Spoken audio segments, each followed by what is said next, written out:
Welcome back दोस्तों। उम्मीद है आप सब ठीक होंगे। आज की कहानी है नैन्सी की। नैन्सी के पास एक ऐसी स्किल है जिससे वो किसी भी मर्द को सातवें आसमान पे पहुंचा सकती है और उसकी इसी स्किल की वजह से पूरा गांव नैन्सी के साथ घपाघप करना चाहता है। मूवी का नाम है बुगाओ। तो हमारी कहानी की शुरुआत हुई गांव के बाहर वाले जंगल से, जिसमें एक ट्री हाउस के ऊपर नैन्सी नाम की लड़की खुदाई करवा रही थी और वहीं से थोड़ी दूर पर नैन्सी का अंकल एक डायरी में उसके क्लाइंट्स के नाम लिख रहा था। मतलब नैन्सी जिस्म फरोशी वाले धंधे में थी और उसका अंकल ही दलाल बना हुआ है। तो जंगल में मंगल करने के बाद नैन्सी ने अपने बड़े बड़े सुंदर तरबूजों को कपड़ों के अंदर छुपाया और अपने अंकल के साथ नेक्स्ट क्लाइंट से मीटिंग के लिए निकल पड़ी। अब दिन में इतनी खुदाई के बाद जाहिर है कि नैन्सी की गुफा सुरंग हो चुकी होगी, फिर भी उसके पास क्लाइंट्स की कमी नहीं है। तो मैं और आप अच्छे से समझ ही सकते हैं कि नैन्सी के पास किस तरह के स्किल्स होंगे। अब शाम में नदी में नहाने के बाद नैन्सी अपने अंकल के साथ खूब सारा सामान लेकर आई।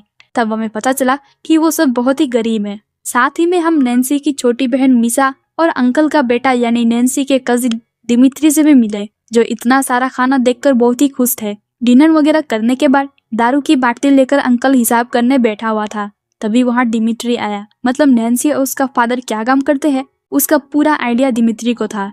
इस काम में काफी खतरा भी था, इसलिए दिमित्री ने अपने फादर को एक हुस्तरा दिया ताकि जब वो बुरे हालात में फंसे तो उसका इस्तेमाल करके खुद को बचा सके। तो बाबा की बाटली से 2 घूंट दारू मारने के बाद दिमित्री नैन्सी से मिला, जो वे अच्छे से नहा रही थी, क्योंकि थोड़ी ही देर में उसे एक और क्लाइंट से मिलने गोडाउन में जाना था। तो भाई बहन वाली बातें करने के बाद अंकल नैन्सी को मस्त टिपटॉप में रेडी करवा कर सुबह सुबह अपने क्लाइंट से मिलवाने ले गया। उस क्लाइंट ने अपने गोडाउन के अंदर नैन्सी के गोडाउन में ऐसा गोरा दौड़ाया कि नैन्सी चिल्ला उठी।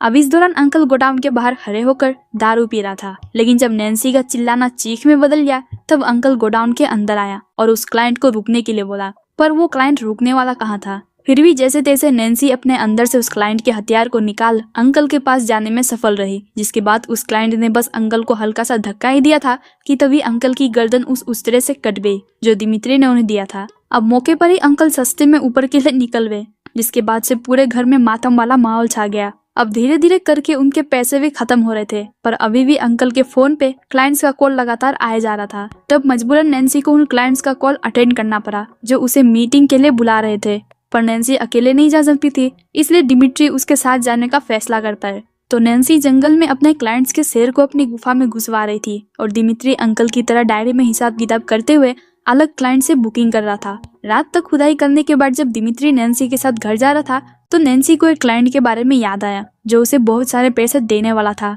तो ये दोनों उस आदमी के पास गए तो पता चला वो आदमी इस गांव का लाला है। लाला मतलब गांव का सबसे अमीर आदमी। लेकिन लाला की एक समस्या यह थी कि उसका बेटा जोशुआ गे था और वो चाहता है कि जोशुआ मर्द बने। तो उसकी मर्दानगी बाहर निकलवाने के लिए उसने नैन्सी को बुलाया। तो नैन्सी को इस काम को करने के साथ ये बात राज भी रखनी होगी कि जोशुआ एक गे है, जिसके लिए उसे बहुत सारे पैसे मिले। लेकिन कमरे में अंदर जाते ही जोशुआ ने नैन्सी के साथ हमबिस्तर होने से मना कर दिया। तो उन दोनों ने प्लान बनाया कि नैन्सी चिल्लाने की आवाजें निकालेगी ताकि सबको लगे कि जोशुआ जबरदस्त खुदाई कर रहा है, और होता भी कुछ ऐसा ही है। लाला ने नैन्सी पे भरोसा करके यह यकीन कर लिया कि उसका बेटा अभी भी एक मर्द है। यही पैसे वैसे लेने के बाद दिमित्री नैन्सी के साथ घर लौटाया था। अगले दिन से दिमित्री ने पूरे गांव के लोगों में नैन्सी के बारे में प्रचार कर दिया, जिससे बहुत सारे लोग नैन्सी की झील में डुबकी लगाने आने लगे थे।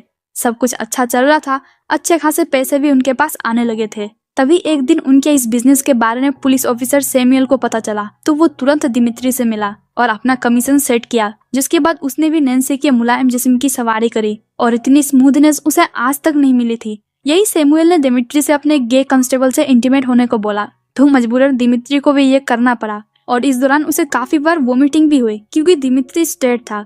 अब ये सब होते हुए 2 महीने गुजर जाते हैं और अब दिमित्री भी गांव की औरतों के साथ मीटिंग्स लेने लग गया था। तो अब दोनों step sister and step brother ने मिलकर टेवू फैमिली बना ली है। ऐसे ही औरत को संतुष्ट करने के बाद दिमित्री नैन्सी के साथ घर जा रहा था। तभी उन्हें रास्ते में सैमुअल मिला, जिसने उन दोनों से अपना कमीशन लिया और आगे बढ़ गया। अगले दिन नैन्सी की बहुत ही ज्यादा तबीयत खराब हो गई थी, तो दिमित्री ने उसे कंबल उड़ाया और खुद दवाइयां लेने बाहर चला गया। इसी दौरान सैमुअल भी गांव के चक्कर काट रहा था, तो उसे यंग लड़की दिखी जो कॉलेज से घर जा रही थी। अब सैमुअल वो लड़की भाग गई थी, इसलिए वो उसके पीछे लग गया। अब वो लड़की घर पहुंच के अपने कपड़े चेंज करती है और ये सब कुछ सैमुअल भी चोरी छुपे खिड़की से बाहर देख रहा था। वही दूसरी ओर सैमुअल का कांस्टेबल दोस्त दारू के भट्टी पे फुल नशे में था, तो दिमित्री ने खुदाई के लिए उसे अकेले में बुलाया। लेकिन वो इतने नशे में था कि दिमित्री को कुछ करना ही नहीं पड़ा। बड़े ही आराम से वो उस कांस्टेबल की वॉलेट में से पैसे और उसकी महंगी घड़ी अपने साथ ले जाता है। अब उस घड़ी को बेचकर दिमित्री ने दवाइयों का इंतजाम कर लिया था और दवाइयाँ लेते ही नैन्सी की हालत में सुधार भी होने लगी थी। तो नैन्सी की बीमार होने की वजह से दिमित्री को काम करना पड़ रहा था, इसलिए नैन्सी का ख्याल रखने के लिए दिमित्री ने जोशुआ को बुला लिया। जोशुआ भी बड़े ही प्यार से नैन्सी का ख्याल रख रहा था। वही दूसरी ओर दिमित्री ने कांस्टेबल से चुराई हुई घड़ी को बेचा नहीं था, उल्टा उसे पहन रखा था। तो इस वजह से इजीली वो सैमुअल के नजर में आ गया। फिर सैमुअल ने कांस्टेबल के साथ मिलकर उसे फुल मारा और उसके बाद उसे जेल में डाल दिया। उसी लॉकअप में दिमित्री को वो स्कूल वाली लड़की भी दिखी जिसे सैमुअल ने किडनैप कर रखा था, पर अभी तक उसने उस लड़की को छुआ नहीं, क्योंकि सैमुअल उसके साथ जबरदस्ती नहीं करना चाहता, बल्कि उसकी मर्जी के साथ ही उसे खुदाई करनी थी। यानी इनडायरेक्टली जबरदस्ती सैमुअल उसके साथ करना चाहता था। उधर दूसरी ओर दिमित्री के ना आने से घर का खर्चा निकालना मुश्किल हो गया था, और तो और जनरल स्टोर वालों ने नैन्सी को उधार देने से भी मना कर दिया था। तो कमजोरी की वजह से नैन्सी घर में ही बेहोश हो जाती है। वैसे अभी घर पे उनकी छोटी बहन मीसा भी थी, जिसने जैसे तैसे करके नैन्सी को होश में लाया। वही दूसरी ओर जेल में दिमित्री ने उस लड़की से बात की तो हमें उसका नाम पता चला, जो कि अमाया था। अमाया ने दिमित्री से हेल्प मांगी, पर दिमित्री की तो खुद की लगी पड़ी थी। अब उनकी बातें सुनकर वहाँ सैमुअल गुस्से में आया और अमाया के अंदर खौफ बनाने के लिए उसने उसके सामने ही दिमित्री की कुटाई कर दी। और तो और उसने दिमित्री को समझाया भी कि अगर वो अपना मुंह नहीं खोलेगा तो जिंदा रहेगा। तभी वहाँ सैमुअल का एक दोस्त आया, जिसकी बातों में आकर सैमुअल ने अमाया के कपड़े चेंज करवाए और उसके संतरों को भी टच किया। अब ये सब देखकर दिमित्री को बहुत बुरा लगता है, लेकिन वो अभी कुछ कर भी नहीं सकता। रात में जब सैमुअल ने दिमित्री को वापस जेल में डाला तो दिमित्री ने अमाया को संभाला, और दूसरी तरफ सैमुअल को दिमित्री की डायरी मिल गई जिसमें पूरा हिसाब किताब लिखा हुआ था। तो वो उसे लेकर दिमित्री के पास आया और उससे उसके क्लाइंट्स के बारे में पूछा। फिर जेल से छूटने के लिए उसने दिमित्री से पैसे मांगे, लेकिन दिमित्री के सारे पैसे नैन्सी की दवाइयां में ही लग गए थे। फिर सैमुअल ने पैसे कमाने का दूसरा तरीका निकाला, जिसमें उसने डायरी में से नंबर लेकर एक क्लाइंट को कॉल लगाया और उसे पुलिस स्टेशन बुलाया, और अमाया के साथ उसे हम बिस्तर होने के लिए उससे पैसे लिए। अमाया कच्ची उम्र की थी, तो उस क्लाइंट ने उसे बस अपना लॉलीपॉप टेस्ट करवाया और वो आगे बढ़ने ही वाला था कि तभी वहाँ सैमुअल आ गया। फिर उसने उस क्लाइंट को मार पीट के वहाँ से भगा दिया। यह देखकर दिमित्री इतना तो समझ गया था कि सैमुअल भी अमाया की थोड़ी बहुत फिक्र करता है, इसलिए उसने सैमुअल को बोला कि ये काम वो और उसकी बहन उसके लिए करेंगे, जिसके लिए उसे नैन्सी को यहाँ बुलाना होगा। तो सैमुअल ने अपने बंदों से नैन्सी के पास मैसेज भिजवाया और नैन्सी तुरंत पुलिस स्टेशन के लिए निकल पड़ी। इधर दिमित्री ने अमाया को समझाया कि उसकी बहन जल्दी यहाँ आएगी और वो सब यहाँ से बाहर होंगे, लेकिन नैन्सी के आते ही सैमुअल ने उसे अमाया के सेल में बंद कर दिया। अब नैन्सी को कुछ समझ नहीं आता कि यहाँ चल क्या रहा है, तो सैमुअल ने उसे साफ साफ समझा दिया कि उसे अमाया को उसके साथ घबाघब करने के लिए तैयार करना पड़ेगा, जिसके बाद वो उसे और उसके भाई को छोड़ देगा। तो ना चाहते हुए भी नैन्सी ने अमाया को नहलाया और उसे अच्छे से रेडी किया। सब कुछ होने के बाद सैमुअल अमाया को अपने साथ बेड पर ले गया, और अमाया के बार बार मना करने के बाद भी सैमुअल ने उसके साथ जबरदस्ती की। पहले तो बस सैमुअल अमाया के साथ प्यार से पेश आ रहा था, फिर अचानक से वो एग्रेसिव हो गया और उसने अमाया के दोनों गुफा में अपनी जेसीबी दौड़ा दी, जिस वजह से अमाया की चीखें पुलिस स्टेशन के बाहर तक गूंज रही थी। वही अमाया की चीखें सुनकर नैन्सी और दिमित्री भी कांप उठे थे।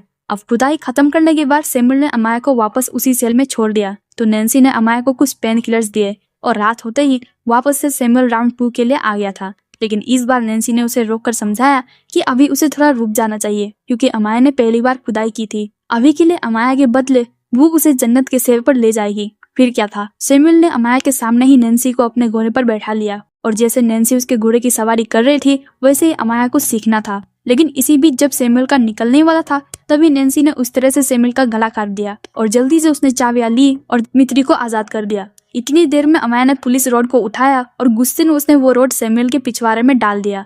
फिर जो अमाया को सुकून मिला है वो उसके चेहरे पे हम साफ तौर पे देख पा रहे थे। वही मौके पर सैमुअल की मौत हो चुकी थी, इसलिए वो जल्दी जल्दी घर गए और सारा सामान पैक करके उन्होंने मीसा को साथ लेकर वहाँ से निकल गए। इतने दिन में वहाँ जोशुआ भी अपनी कार लेकर आ गया था, क्योंकि वो भी इनके साथ इस गाँव को छोड़ अपनी लाइफ को एंजॉय करने जाना चाहता है। तो अगले दिन वो सब गाँव से बाहर थे और अब अमाया के साथ दिमित्री रिलेशनशिप में आ चुका था। यही उन्होंने एक दूसरे की मदद करने के लिए थैंक्स बोला और सब अपनी लाइफ में आगे बढ़ गए। एंड में हमने देखा कि सब अपने अपने पार्टनर के साथ खुदाई करके बहुत ही खुश थे। इसी एंडिंग के साथ हमारी आज की मूवी बुगाव यहीं पर खत्म हो गई।